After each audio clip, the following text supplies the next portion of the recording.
My grandson's birthday gift never arrived, but your system says, delivered.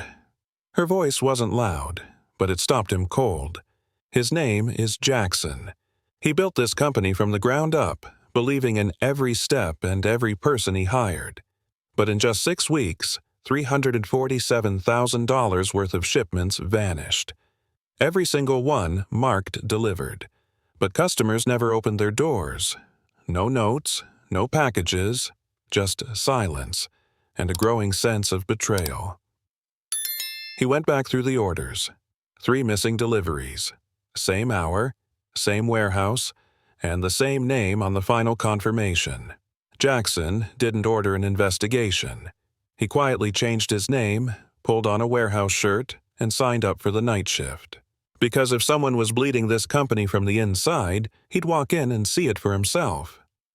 If this feels familiar, when something you were counting on just never showed up, stay with this story.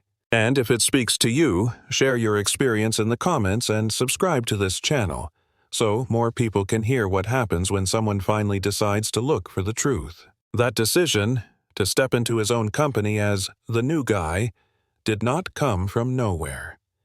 Jackson was 40. On paper, successful. But in his mind, the first winter was never far away. One rusty van, a cold garage, cardboard stacked higher than the rent notice on the door. Back then, he knew every customer by street, not by order number. A woman who tipped with cookies. A man who waited at the window every Friday. He did not think about market share. He thought, do they trust me enough to open the door? Now he sat in a quiet office. Screens, charts, forecasts. And on those screens, that word, delivered, next to orders that never reached anyone's hands, to understand what had broken. He had to remember what this business was before it bent. The grandmother's call stayed in his ears. But it was not the first, not even close. There had been a father saving for months. A simple laptop, a big dream for a small desk. Delivered, the system said. The son stared at an empty tabletop. There had been a woman whose voice shook as she spelled her address. Heart medication. Not optional. Also marked delivered. She checked her porch 3 times that day. Complaints came in like slow rain. Not a storm. Just steady. Relentless. Support did their part. Refund, apologize, move on. But Jackson could not. Because each refund was more than a number lost. It was trust withdrawn. One small belief at a time. Until one day, a grandmother said out loud what many had only felt. He gathered his managers. Nothing dramatic. Just a room, a table, tired faces. They opened laptops, spoke in short, careful phrases. Isolated incidents. Routing issues. Maybe a software glitch in the tracking. No one said, this is serious. No one said, somebody is being hurt. Then a voice from the end of the table. Not loud, not cruel, just numb. You know how some customers are? Say it never arrived. Get a free replacement.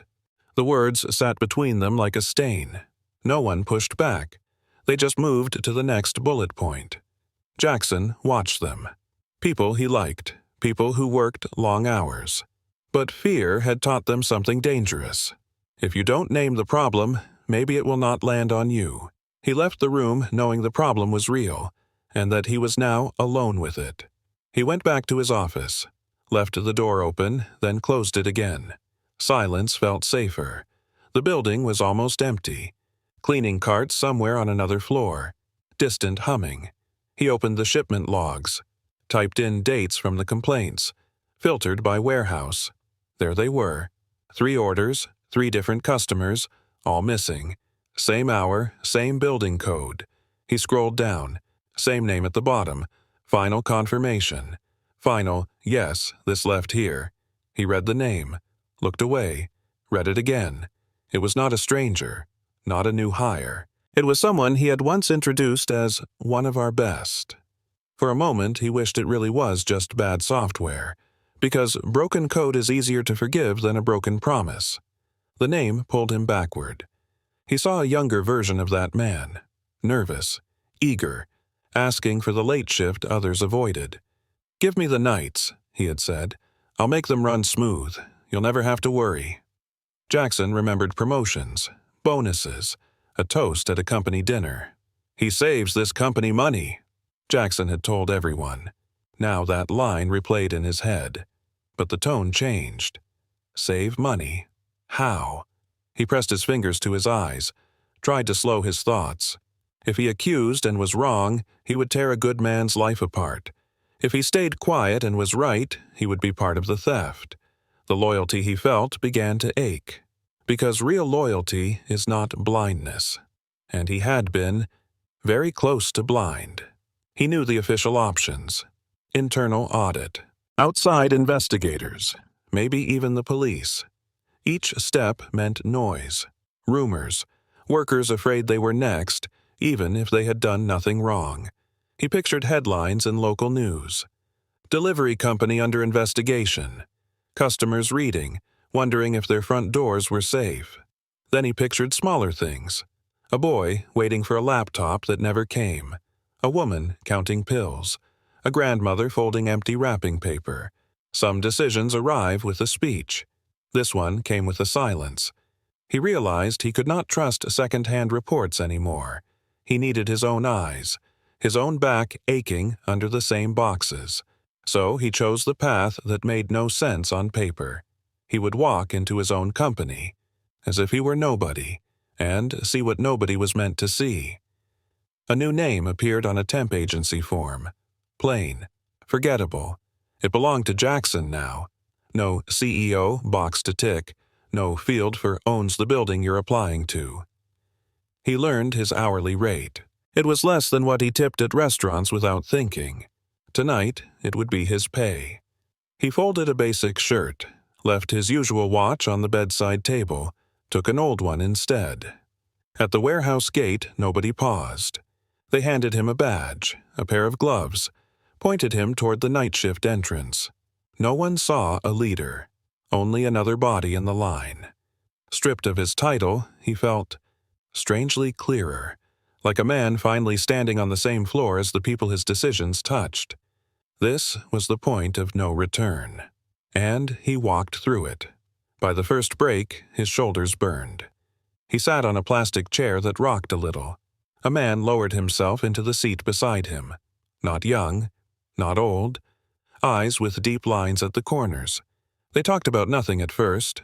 Coffee, weather, the way time feels slower at night.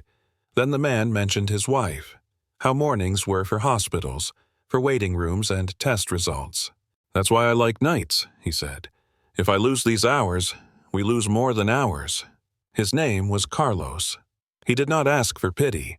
He spoke like someone used to carrying his own weight. Jackson listened. And every missing package now felt different. Not just a loss on a screen, but a shadow that could fall across a kitchen table, like Carlos's. On the line, one worker moved with a different kind of care, labels straight, boxes centered, no wasted motion. He corrected Jackson when a scan was done wrong. Not harsh, not warm, just exact. Later, someone leaned in and whispered, "That's Ramirez. Used to talk in meetings. Now he doesn't." The story came in pieces. He had once raised concerns about safety, about overtime, about how some loads were handled off the books. No one yelled at him. They just cut his hours, shifted him to less favorable slots. He learned the lesson fast. Work hard. Keep your head down. Watching him, Jackson felt a dull anger rise. Not only at the theft, but at the quiet punishment of anyone who tried to keep the place honest. Missing boxes were one kind of loss. Missing voices were another. The pattern showed up first in small moments. During one shift, Jackson asked a simple thing. Why were certain pallets always pulled to the side? Same markings, same type of goods, different corner of the floor. For a second, the noise around him changed. Conversations thinned. Someone dropped a joke too loudly, as if to cover the pause. Nobody answered his question. They just went back to work. Later, at break, Carlos sat beside him. He spoke without looking up. People who ask too many questions here don't last.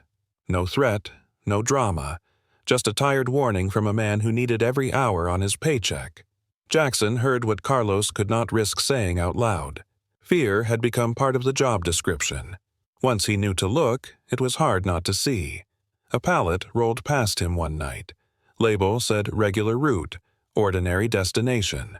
But a supervisor touched the box, shook his head, redirected it toward the far edge of the building. Someone slapped on a new label. Fast. Crooked. With a code Jackson did not recognize. He asked which truck that pallet was for. A worker scratched his neck. Said, "Mixed load, man. They handle it up front." Too quick. Too flat. The pallet disappeared into a row of others pulled from the main flow. It looked like nothing. One small change of direction. But to Jackson, it felt like catching a sleeve and realizing there might be a whole person hidden behind it. The words came to him in pieces. "Special loads," someone muttered near the time clock. Said like a joke. Not quite a joke. Jackson pretended not to listen. Hands in his pockets, eyes on his boots. Another worker laughed and added, "Yeah, special loads, special cash." The laughter that followed sounded wrong. Too loud, too short. Then the night shift manager walked by. The air tightened the way it does before a storm. No one said "special" again. They talked about sports instead. At the end of the row, the manager signed off another batch of pallets. His pen dug into the paper, hard. Jackson watched the ink sink in. It looked less like a signature, and more like a stamp that turned stolen boxes into official business. The manager chose his moment carefully. Not in an office, not in front of others. Beside a stack of empty carts, he stood next to Jackson. Asked how the work was going. Light tone, no smile. "Getting the hang of it?" he said. "Night shift's simple if you don't overthink it." His eyes rested on Jackson's face a shade too long, as if measuring how much this new guy had seen. He talked about efficiency, about not slowing people down with questions, about how good workers just do the job and go home. On the surface, it was small talk. Two men passing time between loads. Underneath, Jackson heard the real message. "We notice who watches too closely." He nodded, said little, but inside, a line had been drawn. The proof did not arrive with a confession. It came in an envelope. One night, near the back door, Jackson paused to tie his shoe. At least, that is what it looked like. A driver stood by the exit, hands empty, eyes on the floor. The manager approached. No clipboard, no tablet, just an envelope, thick enough to bend. He passed it across without a word. The driver slid it inside his jacket. No joke, no handshake, just a short nod, like a door closing. They walked away in opposite directions. Jackson stayed crouched for a moment longer than needed, heart steady but heavier. Random theft does not hand out pay packets. This was organized, practiced, and if there was an envelope tonight, there had been others. The next day, the phone call came. The temp agency sounded polite, almost cheerful. "Small adjustment to your assignment," they said. "Fewer hours on the main line. They're moving you to returns and damaged goods." At work, a supervisor shrugged, said maybe the line was too fast for him. Maybe he would be more useful elsewhere. Nobody used the word problem. No one mentioned questions, or pallets, or envelopes. But Jackson recognized the shape of it. Not a firing. Not yet. Just a gentle push. Out of the spaces where things went missing. Into a quieter corner where fewer eyes were needed. He walked to the new section. Felt every step like a confirmation. They had noticed him, which meant he was closer to the truth than he thought. The damaged goods area felt like a forgotten room in a house. Boxes split open, crushed corners, torn plastic. On the surface, it was just waste.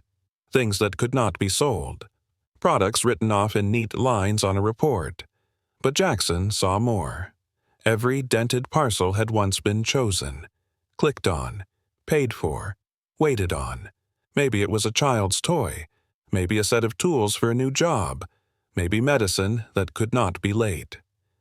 He thought of the grandmother again, of the way her voice had held itself together. Anger moved from somewhere vague in his mind to something solid in his chest. This was what carelessness looked like when it piled up, and if someone was stealing on top of this, the damage was double. He could have stopped there, walked back into his real office, told a cleaner version of the story to a lawyer. Suspicious activity, some irregular pallets, maybe a bad manager. He weighed it all, his position, his family. The company he might still lose if this went wrong. If they discovered who he really was, they might shut every door he needed open. Workers would pull back. The truth would go underground again. Or he could stay, anonymous, tired, watching. He thought of Carlos counting on every hour, of Ramirez learning not to speak. Then he made his second decision. He would stay in the shadows a little longer. Not because he liked the dark, but because that was where the real story lived. It appeared one night in plain sight. Another relabeled pallet, pulled from the normal route. The new sticker looked like the others, except for one small string of characters. 7C. The code meant nothing to Jackson. He had never signed off on such a route. He watched the pallet roll toward a particular loading bay, observed who touched it, who avoided touching it. Later, he asked a nearby worker, light voice, neutral face, "What's 7C?" The man's answer came with a half-smile that did not reach his eyes. "Don't follow that truck," he said. "Trust me."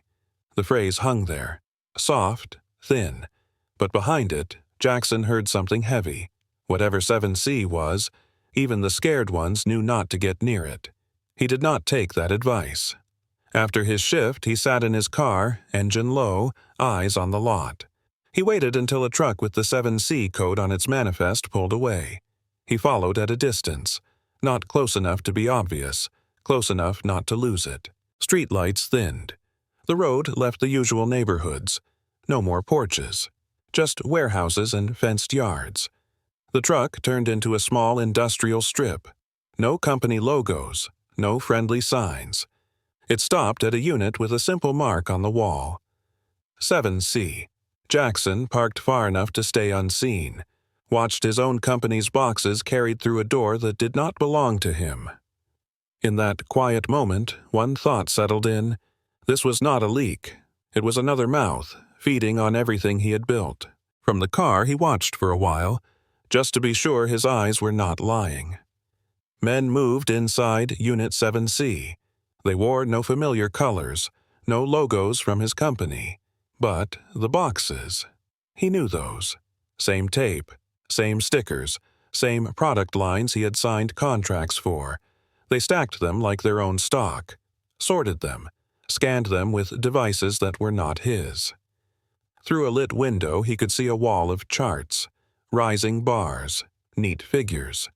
The numbers looked dangerously close to his missing shipments. On a desk near the glass stood a framed photo. The night shift manager, smiling. Beside a man Jackson did not know, hand on his shoulder, as if the two of them had built this place together. Back home, the house was quiet. Too late for calls, too early for sleep. Jackson opened his own reports. Revenue, losses, write-offs. He pictured another set of papers beside them. 7C's numbers. Their success a mirror of his missing stock. Each dollar stolen like that was a dollar not paying a wage, not paying for a health plan, not fixing a broken lift or a safety rail or a tired back. He thought of Carlos, counting overtime to keep treatment going. Of Ramirez, losing hours because he dared to speak. This was not only about theft from a company. It was theft from people who had almost nothing extra to give. He leaned back, stared at the ceiling. Somewhere, someone slept well tonight, on a bed paid for by other people's fear. The next morning, he began to collect pieces, shipment IDs, dates, times, names. He printed only what he needed. No drama, just a pattern no reasonable person could ignore. He wrote down questions, simple ones. Why this route? Who approved 7C? "Why does your photo hang in that office?" No speeches. He did not want to argue. He wanted to see a man try to fit lies around facts that would not move. This was someone he had once toasted in front of the whole staff. Reliable, loyal. Now he had to walk into a room and say, "I think you used that trust to take what was not yours." It felt like cutting a cord tied to his own wrist. The room was small, a table, 2 chairs, door closed. The manager sat opposite him. No night shift now, daylight on his face. Jackson laid the papers down, one by one. Missing orders, shared timestamps, the 7C code, the photograph. At first, the denials came quick. Misunderstandings, clerical errors. Someone else must have used his login. Then his tone shifted. Less afraid, more resentful. "You think I'm the only one who gained from this?" he said. "You think the company never looked the other way when it suited them?" There it was, a doorway made of excuses. On one side, blame spread thin over everyone. On the other, a single hard word: responsibility. Jackson knew which side he had to stand on, even if he had to stand there alone. He did not raise his voice. He did not argue back. He told the manager his access was suspended, effective immediately. There would be an external investigation, not run by friends, not shaped by fear of bad press. He understood what this might cost. Investors asking questions, customers wondering, some turning away. But covering it up would cost more. Not in dollars, in something harder to regain. Trust. Inside the walls. Outside on the porches where people waited for packages. He called his leadership team together, told them the story from the beginning, including the part where he had looked away for too long. Owning that hurt. But when he finished, his voice felt, for the first time in weeks, steady. He went back to this warehouse at night, this time as himself. No temp badge, no borrowed name. The same faces looked up. Carlos, Ramirez. Others who did not know yet what had been uncovered. He did not stand on a stage. He just stood where everyone could see him. Said he had found something wrong in his own house. Said he should have seen it sooner. He promised changes that were not just words. Fairer pay scales. An anonymous way to report concerns. Protection. Written into policy. For anyone who spoke up. At first, no one reacted. Silence has its own weight. Then a few nods. A breath let out here. A shoulder loosening there. Not applause. Something quieter. Relief, maybe. Or the first edge of it. In the weeks that followed, the story did not vanish. It shifted. Carlos kept his job. His hours became more stable. He no longer had to choose between a question and a hospital bill. The company looked again at health coverage. Not as a perk, as a lifeline. Other workers spoke up about broken equipment, dangerous corners, unpaid overtime. Instead of being moved aside, they were heard. Sometimes slowly, but heard. For Jackson, each policy change felt different now. Less like cost, more like repair. The missing shipments became a chapter, not the whole book. The new chapter was about people who had been walking in the background, stepping carefully into view.